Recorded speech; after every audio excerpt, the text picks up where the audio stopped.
Hi, I'm George Washington, and I was the first president of the United States. And I'm Abraham Lincoln, the 16th president. We represent the executive branch of the branches of government. Perhaps many of you know us because of President's Day. Rest assured, we play an important role in the branches of government. Here at the executive branch, our duties and responsibilities cover a wide range of what makes the executive branch an important aspect within the United States government. In the Constitution, the executive branch is listed under Article 2, Section 1. It states, "The executive power shall be vested in a President of the United States of America. He shall hold his office during the term of 4 years, and, together with the Vice President, chosen for the same term." Under the Constitution, every president must take the oath of office. Let's see if I can remember this. I do solemnly swear that I will faithfully execute the office of President of the United States.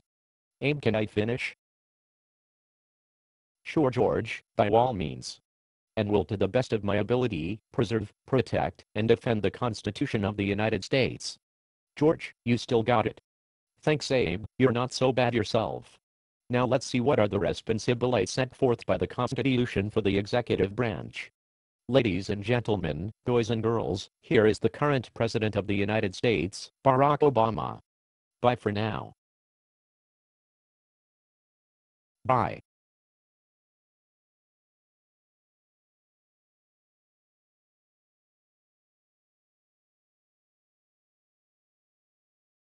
My fellow Americans, welcome to the Rose Garden. The tradition of the cabinet dates back to the beginnings of the presidency itself.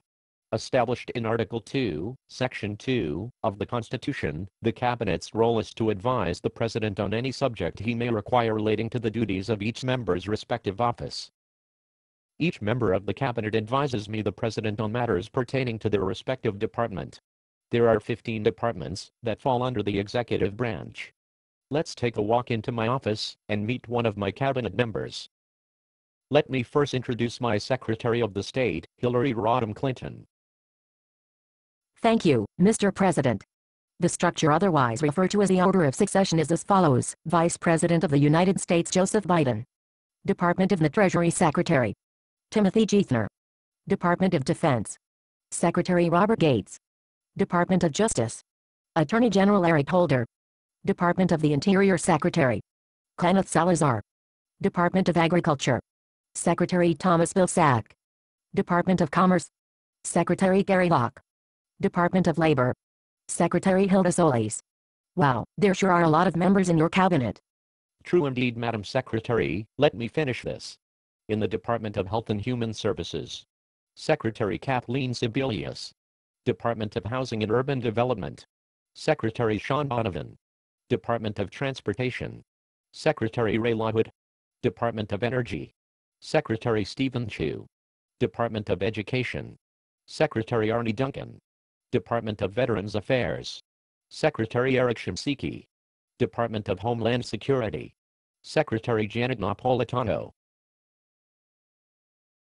Thank you, Madam Secretary. You're quite welcome, Mr. President. Well, there you have it, the cabinet of the executive branch. Let's now see what checks does the executive branch have on the other branches of government. For that, let's go over to the Lincoln Memorial, where Thomas Jefferson is waiting. Bye for now. And God bless America.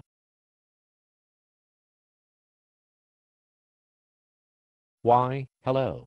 My name is Thomas Jefferson, and I was the third president of the United States.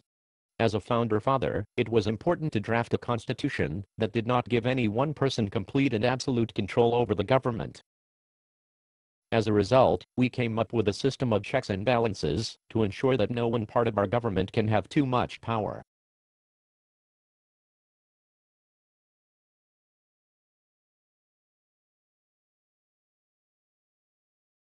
The executive branch holds checks on the legislative branch, such as veto power. The vice president is the president of the Senate.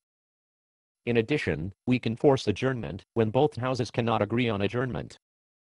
We have the power to call an emergency session of one or both houses of Congress. While the legislative branch declares war, it is the president who is the commander-in-chief of the military.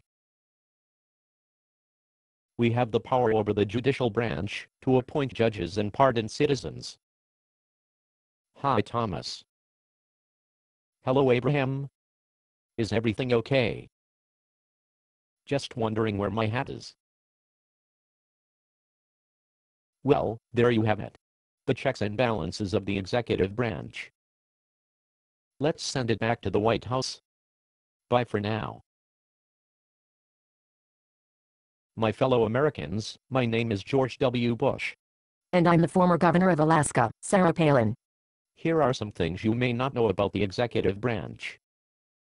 For example, did you know that there are 50 independent agencies attached to the executive branch? Thomas Jefferson was the first president to be sworn into office in Washington, D.C. There were 3 different presidents that had the name Roosevelt. And it was Theodore Roosevelt who gave the name of the White House. In order to become the president, you must be at least 35 years old and born in the United States. Well, that's all for now. Thank you for coming. Mr. President, may I ask, are you a maverick?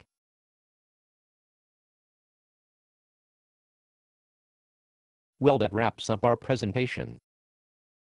There is a link illustrating the executive branch. We hope you enjoyed our look at the executive branch. Have a nice day, and God bless America. Bye-bye.